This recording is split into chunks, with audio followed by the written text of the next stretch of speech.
Welcome back to Patel sir. Hello दोस्तों, आज मैं भारतीय संविधान एवं राज्य व्यवस्था से कुछ प्रश्न आपके सामने लेकर आया हूँ। गौर करेंगे आप।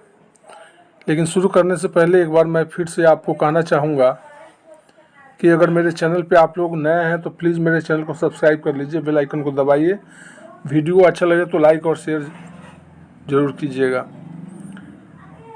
चलते हैं, संविधान से कुछ प्रश्न हैं जो आपके सामने मैं रख रहा हूँ। जब कोई व्यक्ति किसी सार्वजनिक पद पर गैर कानूनी तरीके से बना रहता है तो उसके विरुद्ध कौन सा रिट न्यायालय द्वारा जारी किया जाएगा? ठीक है, ये रहा अधिकार परीक्षा। ठीक है,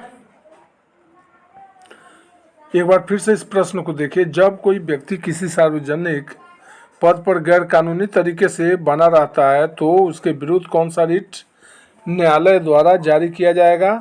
तो अधिकार परीक्षा, है ना, ये है। आगे बढ़ते हैं, ये वाला प्रश्न देखिए। मौलिक अधिकारों में संशोधन के प्रश्न पर किस विवाद के आधार पर उच्चतम न्यायालय ने पहली बार संशोधन के लिए फैसला दिया? मौलिक अधिकार 5 है ना, जिसमें से संपत्ति के अधिकार को हटा दिया गया। तो मौलिक अधिकारों में संशोधन के प्रश्न पर किस विवाद के आधार पर उच्चतम न्यायालय ने, सुप्रीम कोर्ट ने पहली बार संशोधन के लिए फैसला दिया? तो शंकरी प्रसाद बनाम बिहार राज्य, ये शंकरी प्रसाद बनाम बिहार राज्य। ठीक है, आगे बढ़ते हैं। अगला प्रश्न देखिए। किसी व्यक्ति को एक ही अपराध के लिए एक बार से अधिक दंड नहीं देने का उल्लेख किस अनुच्छेद में किया गया है?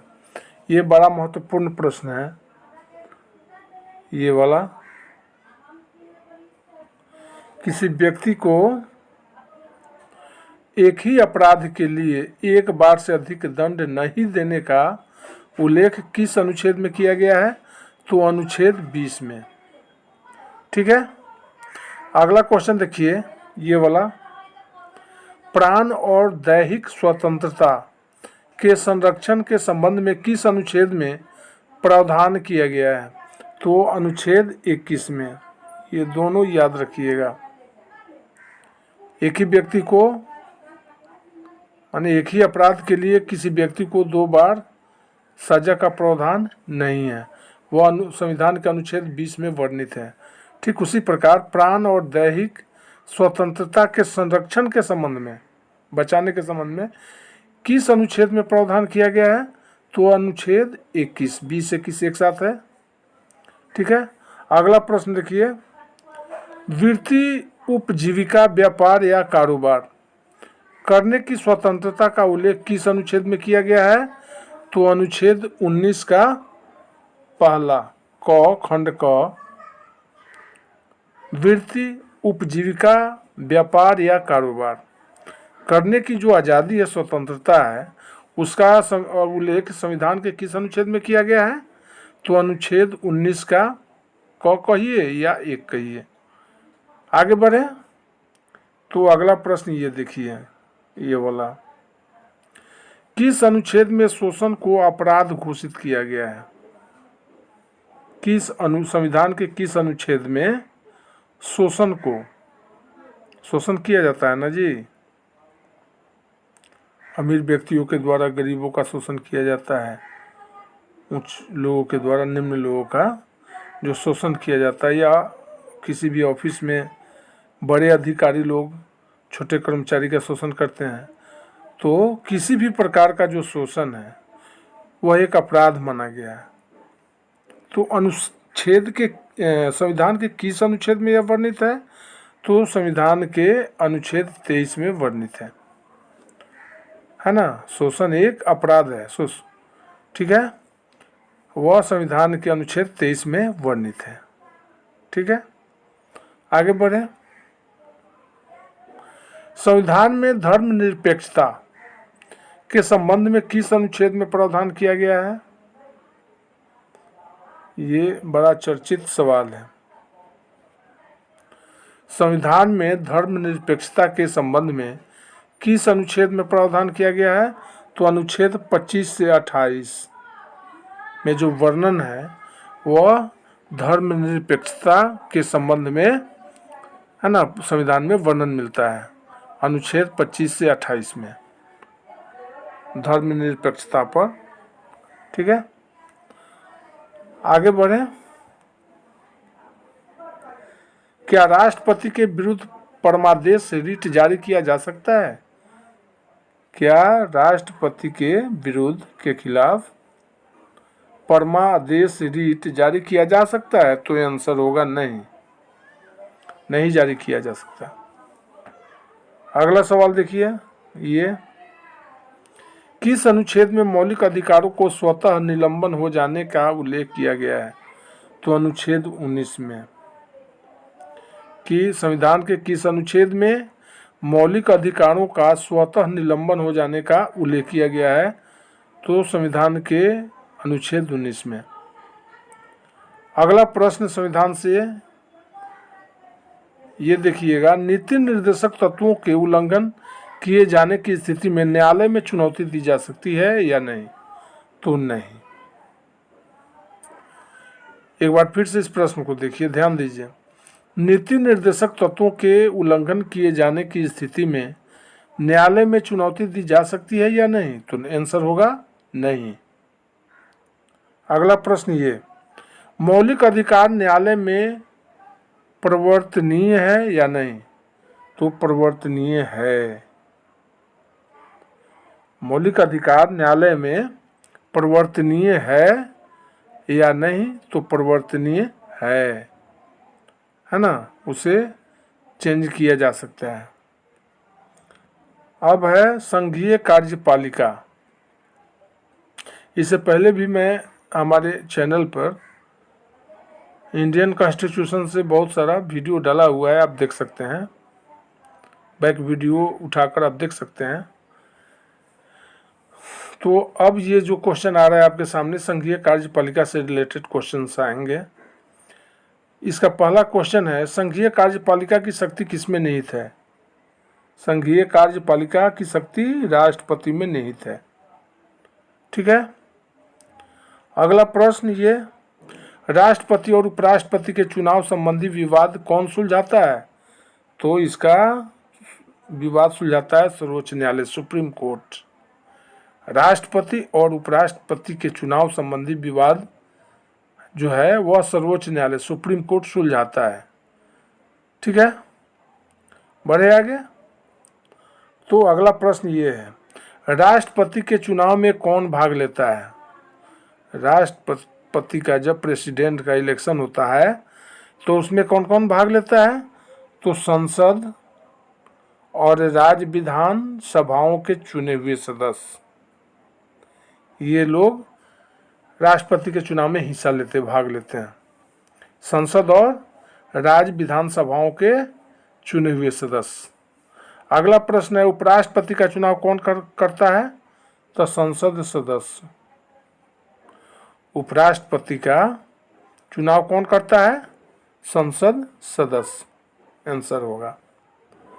अब अगला प्रश्न देखिए, राष्ट्रपति राज्यसभा और लोकसभा में कितने सदस्यों को मनोनीत कर सकता है? प्रेसिडेंट जो है राष्ट्रपति, वह राज्यसभा में मनोनीत सदस्य को भेजते हैं और लोकसभा में भी भेजते हैं। तो हम जानते हैं राज्यसभा को उच्च सदन और लोकसभा को निम्न सदन कहा जाता है। ऐसा भी प्रश्न कॉम्पिटिटिव आता है। तो राज्यसभा को उच्च सदन और लोकसभा को निम्न सदन क्यों कहा जाता है? तो राज्यसभा में पढ़े लिखे विद्वान जो भी जिस क्षेत्र में, चाहे वो फिल्म दुनिया से जुड़ा हो या कोई विद्वान लर्नेड पर्सन हो, कोई कवि हो, पोएट, या कोई फिल्म अभिनेता हो, या किसी भी खेल क्षेत्र में जो काफ़ी आगे निकल गया हो, वैसे लोगों को है ना राज्यसभा सदस्य बनाया जाता है। नेता लोग भी जाते हैं उसमें। तो राज्यसभा में जो भी जाते हैं वे अच्छे लोग जाते हैं, पढ़े लिखे लोग जाते हैं, विद्वान लोग जाते हैं। तो इसलिए विद्वानों की टोली या राज्यसभा को उच्च सदन भी कहा जाता है और लोकसभा को निम्न सदन कहा जाता है। इसलिए निम्न सदन कहा जाता है लोकसभा को क्योंकि अब कोई भी व्यक्ति, अनपढ़ व्यक्ति भी खड़ा होगा, है ना, किसी भी संसदीय क्षेत्र से, और लोग उन्हें वोट देकर जिता देता है तो लोकसभा मेंबर ऑफ पार्लियामेंट के रूप में जीतकर वह लोकसभा पहुंचता है। तो है ना, इसलिए लोकसभा को निम्न सदन कहा जाता है।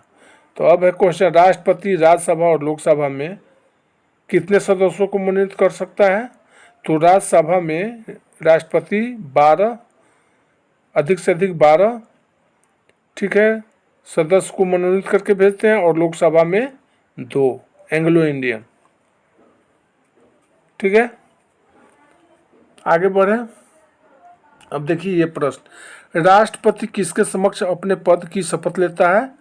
तो राष्ट्रपति जो है सर्वोच्च न्यायालय के मुख्य न्यायाधीश, सुप्रीम कोर्ट के मुख्य न्यायाधीश के सामने शपथ लेते हैं। ठीक है, अगला प्रश्न देखिए, राष्ट्रपति पर महाभियोग लगाने के लिए कितने सदस्यों के हस्ताक्षर आवश्यक होता है? तो सदन के 1/4 सदस्य, 1/4 सदस्यों की जरूरत होती है। राष्ट्रपति पर महाभियोग लगाने के लिए सदन के 1/4 यानी 1/4 सदस्यों के हस्ताक्षर की जरूरत होती है। ठीक है, अगला प्रश्न देखिए आगे, संघीय कार्यपालिका की व्याख्या संविधान के किस भाग में की गई है? संघीय कार्यपालिका की व्याख्या, ये रहा, संघीय कार्यपालिका की व्याख्या संविधान के भाग 5 में किया गया है। संघीय कार्यपालिका की व्याख्या संविधान के किस भाग में की गई है? तो भाग 5 में। अगला प्रश्न ये, राष्ट्रपति का चुनाव किस प्रणाली के आधार पर होता है? तो एकल संक्रमणीय प्रणाली। राष्ट्रपति का जो चुनाव है वह एकल संक्रमणीय प्रणाली के आधार पर संपन्न होता है। अगला प्रश्न 71वें संविधान संशोधन के बाद किन किन संघ राज्य क्षेत्रों के विधानसभाओं के सदस्यों को राष्ट्रपति के चुनाव में शामिल किया गया है? तो पांडिचेरी और दिल्ली, ये जो है 2 राज्य, पांडिचेरी और दिल्ली। ठीक है, पूर्ण राज्य नहीं है ना, केंद्र शासित प्रदेश है दोनों, पांडिचेरी और दिल्ली। 71वें संविधान संशोधन के बाद किन किन संघ राज्य क्षेत्रों के विधान सभाओं के सदस्यों को राष्ट्रपति के चुनाव में शामिल किया गया? तो पांडिचेरी और दिल्ली के। 71वें संविधान संशोधन से पहले पांडिचेरी और दिल्ली के है ना विधानसभा के सदस्यों को यह राइट नहीं था राष्ट्रपति के चुनाव में शामिल होने का। तो जब संशोधन हुआ 71वां संविधान संशोधन, तो इन दोनों केंद्र शासित प्रदेश जो है, राज्य जो है पांडिचेरी और दिल्ली, तो यहाँ के विधानसभा सदस्यों को राष्ट्रपति के चुनाव में भाग लेने का मौका मिला। अगला प्रश्न देखिए, किस अनुच्छेद के अनुसार राष्ट्रपति पर महाभियोग लगाया जाता है? ये बड़ा इंपॉर्टेंट सवाल है हम सबके लिए, आप सबके लिए, क्योंकि हर कॉम्पिटिटिव एग्जाम में ये पूछे जाते हैं। किस अनुच्छेद के अनुसार राष्ट्रपति पर महाभियोग लगाया जाता है? तो अनुच्छेद 56 और 61। अनुच्छेद 56 और 61 के तहत किसी भी राष्ट्रपति पर, भारत के राष्ट्रपति पर महाभियोग लगाया जाता है ना। अगला प्रश्न देखिए, राष्ट्रपति अपना त्यागपत्र किसको सौंपता है? तो राष्ट्रपति अपना त्यागपत्र उपराष्ट्रपति को सौंपते हैं। ठीक, बढ़े आगे। अब अगला सवाल है, विभिन्न आयोगों को गठित करने का अधिकार किसे प्राप्त है? तो राष्ट्रपति को, यह अधिकार राष्ट्रपति को प्राप्त है। विभिन्न आयोगों को गठित करने का अधिकार जो है वह राष्ट्रपति को प्राप्त है। अगला प्रश्न देखिए, ये लोकसभा में एंग्लो इंडियन सदस्यों को राष्ट्रपति किस अनुच्छेद के आधार पर मनोनीत करता है? तो अनुच्छेद 331, अनुच्छेद 331, अनुच्छेद 331 भारतीय संविधान के अनुच्छेद 331 के तहत लोकसभा में एंग्लो इंडियन सदस्यों को राष्ट्रपति, है ना, मनोनीत करके भेजते हैं। आप देखें ना, लोकसभा में 2 राष्ट्रपति कितने सदस्यों को लोकसभा में भेजते हैं मनोनीत करके? तो 2। अभी तो बताए हैं आप लोगों को। तो 2 सदस्यों को जो मनोनीत करके लोकसभा में राष्ट्रपति भेजते हैं, इसका वर्णन संविधान के अनुच्छेद 331 में यह प्रावधान है मनोनीत करने का। अगला प्रश्न देखिए, वर्तमान में राष्ट्रपति का वेतन कितना है? तो वर्तमान में राष्ट्रपति का वेतन है 5 लाख रुपया। हर महीने 5 लाख रुपया उनको मिलता है। अगला प्रश्न, यदि संसद का सत्र न चल रहा हो तो राष्ट्रपति किस अनुच्छेद के अनुसार अध्यादेश जारी करता है? यदि संसद का सत्र न चल रहा हो तो राष्ट्रपति भारत के संविधान के अनुच्छेद 123 का 1 या 23 का क, भारतीय संविधान के अनुच्छेद 123 के 1 के या क के अनुसार यदि संसद न चल रहा हो तो राष्ट्रपति, है ना, अध्यादेश जारी करता है। ठीक है, आगे बढ़ते हैं हम लोग। तो अगला सवाल है ये, राष्ट्रपति किसी विधेयक पर अनुमति प्रदान न कर किस वीटो के अधिकार का प्रयोग करता है? तो आत्यांतिक वीटो का। किस वीटो का? आत्यांतिक वीटो का। आत्यांतिक वीटो का। राष्ट्रपति किसी विधेयक पर अनुमति प्रदान न कर किसी वीटो के अधिकार का प्रयोग करता है, आत्यांतिक वीटो का। ठीक है, आगे बढ़ते हैं हम लोग। किसी विधेयक को पुनर्विचार के लिए राष्ट्रपति जब वापस करता है तो किस वीटो का प्रयोग करता है? तो निलंबनकारी वीटो का। याद रखिएगा, दोनों 2 चीज है। पहला है, राष्ट्रपति किसी विधेयक पर अनुमति प्रदान न कर किस वीटो के अधिकार का प्रयोग करता है? तो आत्यांतिक वीटो का।